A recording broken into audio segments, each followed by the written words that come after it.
What is up, guys? Back again with another one, and this time I'm actually going to be giving you guys a bit of an update on what I've been up to these past few weeks, months. Either way, I got into a car accident and my car's been totaled, so I don't have a car anymore. That kind of sucks right now. So I'm going to give you guys some details on what happened, and of course I'll give you guys some tips on what to do if you're ever in a situation similar to mine.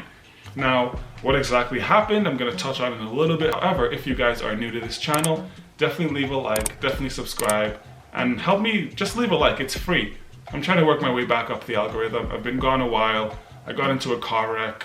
This is like my sob story, so you guys can like the video. Please like the video. And without further ado, let's start it up.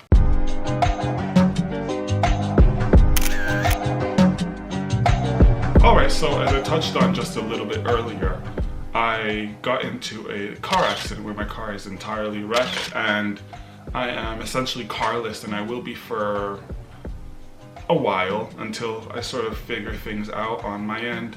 However, I'll give you guys details as to exactly what happened. So, I went for a tire rotation, as you do, right? You would think that it's like, okay, it's just something you do in the morning and you carry on with your day. No big deal, right? So at the place, I can't really say where I was, legal reasons and whatnot, but I went to get my car tires rotated, and I'm leaving this location, and I just drove home as you do normally, right? You wouldn't really expect anything to be different.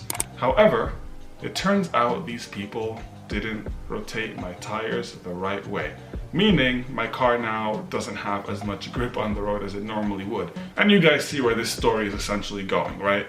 Long story short, my car spins out. It's a one-car accident, so there was no one else involved, luckily enough for me, right? My car spins out, boom, collides into a wall, and like, the front end is totally damaged. The tires like ripped off the body of the car. Like, the whole thing is just an absolute mess. Somehow I got out of that situation unscathed would be generous. I was definitely dealing with a lot of things. Bruising, injuries, migraines, whiplash. Oh my god, I could not sleep. Dude, I think that people tend to either people don't know what whiplash is, or they really tend to underestimate how bad it feels. I had like neck pain, I had back pain, I couldn't sleep, I had migraines, I had all sorts. There was just like everything bad that could happen was happening all at the same time. Add on to the fact that I had injuries, so I was having to go to the hospital for like treatment and for checkups and for all of those things. And so I'd been doing that for a while. And of course now I feel much better, which is always 2 thumbs up to that. And of course the legal process that's being dealt with. So I'm not really gonna touch too much into that and deal with that. This is just a general story. So as far as things to do when you're in a car accident, here are some few pointers that you might wanna actually take note of. So I'm going to start with point number 1. If you're ever in a car accident, whether it be a 1-person accident or a 2-person accident or a multiple car accident, these are some things that you're really going to need to know. So step number 1 is injury assessment. So for starters, you want to make sure that once you get into the car accident, that you and the passengers in the car are okay. Meaning at least like your bones aren't broken, like there's not like a f***ing bone protruding out your arm, or anything insane like that. So for starters, you want to do injury assessment, make sure everybody's okay. That's step number 1. Moving on to step number 2, now you want to clear the accident to a safer place. So if the car is still drivable, which mine was absolutely not, you want to clear it off to the side of the road and make sure that the car isn't gonna be in the way and potentially get hit by another car that's driving down the same street. Step number 3 is take a lot of pictures. Take as many pictures as you can. Make sure that everything is as documented as you can. Take pictures of all the bruises and all the injuries you have. Take pictures of the car itself.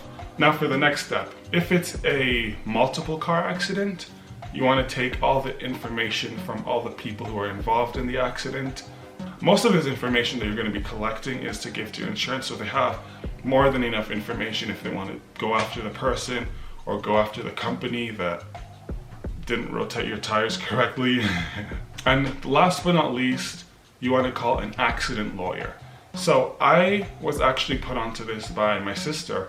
You can actually get free accident lawyer consultations, depending on whichever city you live in, right? Or not depending on, regardless of which city you live in. So you could literally type, if you live in New York, you'd be like New York accident attorneys or New York accident lawyers, and you usually have like, so the free ones are usually some of the ones at the top, or you can just be like free accident lawyer New York, something like that that has those keywords, and you'll be able to filter through and find accident lawyers, and you just shoot off information, be like, hey, this is what happened to my car, this is my information, feel free to call me at this number or email me at this email. And more likely than not, they're going to reach out to you, especially if you have a case that makes sense, because that's easy money for them, easy money for you, and so on and so forth. So hopefully that information gave you guys some general tips on how to deal with if you're ever in a car accident. Hopefully this is the last car accident I'm ever in. I've actually never been in, this is probably my first legitimate car accident that I've been in. And it was a one car accident, so it wasn't even like I was like texting and driving and I ran into somebody. It was just a bad tire rotation and like my tires just spun out. But hopefully you guys enjoyed this video. I tried to make this one pretty short and straight to the point. Please like this video, because I'm trying to work my way back to the algorithm, and the only way to do so is if you like the video. So I gave you guys a little bit of a story as far as what happened to me. I gave you guys some tips on how to deal with accidents. I think that's good enough content for you guys to give me a like. So please give me a like to work my way back up the algorithm, so you can see my content on your homepage or on your suggestions page or whatever your YouTube page looks like. So that's that for this video. I'll catch you guys in the next one. Peace.